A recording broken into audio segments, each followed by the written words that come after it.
How to use the Outlook scheduling feature. If you're trying to send an email in a different date and time, you can use the scheduling feature so that the email is sent on the scheduled date and time. To do that, you're just gonna normally compose a new email, click on the new mail option, add in your recipient, the subject and the title, and the body of the email, everything that you need to add in. And right here on the send section, you'll have a downwards arrow. You can just click on it and click on schedule send. This way you'll be able to select the date by clicking on custom time. You can just select the date when you want to send this email as well as the time.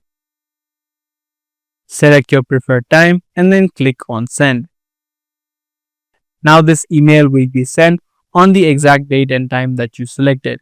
In the meantime, if you want to head back and check the email, you can head over to Drafts and it is going to show you the exact date and time that this email has been scheduled. If you no longer want to schedule it, you can click on the cancel send as well. So that was a quick tutorial on the way that you can use the scheduling feature inside of Outlook. I do hope this guide video did help you out.